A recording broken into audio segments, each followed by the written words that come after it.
Salut, c'est Rebecca. Aujourd'hui, j'aimerais répondre à une question de Gilles à qui on a reproché d'avoir un roman dans lequel il manquait de souffle romanesque, d'avoir une écriture un petit peu trop conventionnelle. Avant de commencer, je vous rappelle que vous pouvez télécharger gratuitement ma formation sur les scènes. Il suffit de cliquer sur le lien qui s'affiche dans la description de cette vidéo. Alors, comment faire si, comme Gilles, on vous reproche d'avoir une écriture un petit peu trop conventionnelle ou de manquer de souffle romanesque dans votre roman? La première chose, le premier conseil que je voudrais vous donner, c'est de recueillir plusieurs avis. Alors là, dans le cas de Gilles, apparemment, c'est un éditeur qui lui a dit ça. Ce qui serait bien, c'est d'avoir un avis d'autres personnes parce qu'on ne peut jamais être certain d'avoir un avis complètement adéquat sur lequel on peut s'appuyer avec simplement un seul avis. Alors quand il s'agit d'un éditeur, en effet, il y a des chances qu'il sache de quoi il parle et que son avis soit à prendre en compte. Donc faites attention à ça, à la fois dans vos avis, qui est-ce qui vous donne ces avis-là, et puis d'essayer d'avoir plusieurs avis pour que ces avis se recoupent. Si tous vous disent que votre écriture elle est trop conventionnelle, que ça manque de souffle romanesque, il y a des chances pour que ce soit vrai.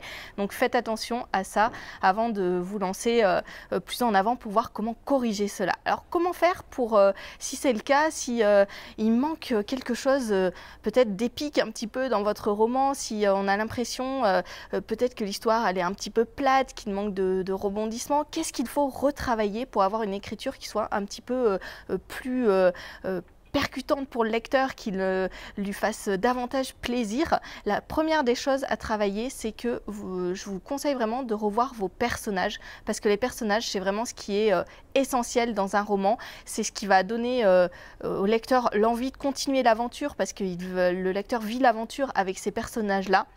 Donc c'est vraiment un élément très important.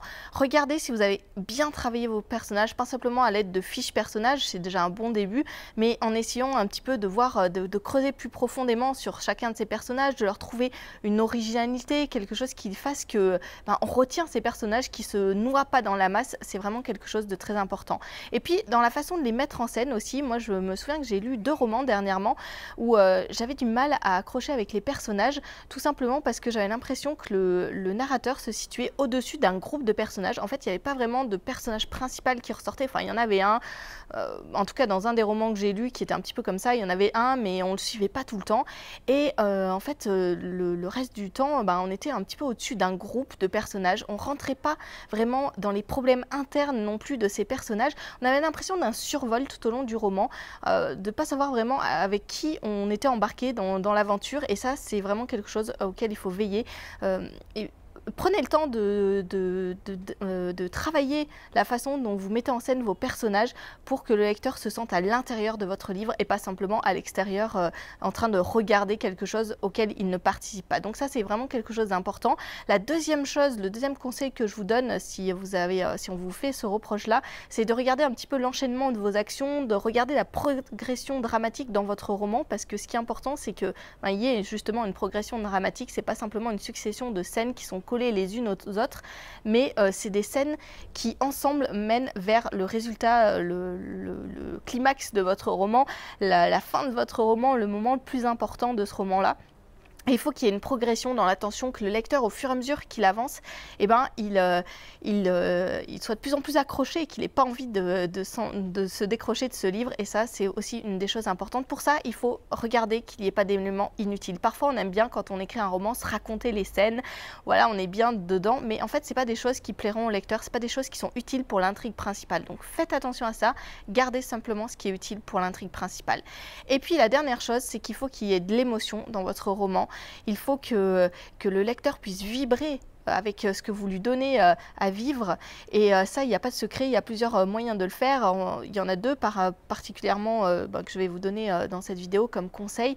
Le premier, c'est de penser à utiliser les 5 sens, parce qu'on n'est pas simplement des êtres qui regardons les choses, mais on peut aussi les sentir, on peut les goûter, voilà, il y a 5 sens qui sont là, et souvent, quand on écrit, on pense simplement à la vue, à ce que le lecteur va voir, mais on ne pense pas à utiliser le reste. Et le fait d'utiliser les 5 sens, ça aide à décupler l'émotion qui se trouve dans votre roman, donc pensez-y. Et puis deuxième conseil par rapport à ça, par rapport à l'émotion dans votre texte, qui donnera aussi cette impression d'avoir un souffle romanesque dans votre roman, c'est c'est d'utiliser vos propres émotions, ce qui vous touche aussi. Alors bien sûr en les transformant, en les réadaptant par rapport à votre histoire, mais utilisez des choses qui vous touchent déjà vous. Si vous voulez toucher le lecteur, il n'y a pas de secret, c'est vraiment le meilleur moyen de faire.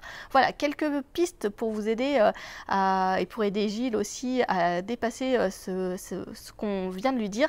Sachez que de toute façon, toutes les critiques qu'on fait par rapport à la façon qu'on a d'écrire, les critiques que font les autres, ben, ça aide à progresser, à aller plus loin, à se dépasser et à écrire d'une façon meilleure ensuite, et donc de ce côté-là, c'est vraiment positif. Voilà, avant de vous quitter, je vous rappelle que vous pouvez télécharger gratuitement ma formation sur les scènes, donc n'hésitez pas, allez-y, cliquez sur le lien qui s'affiche dans la description et je vous retrouve demain pour une autre vidéo.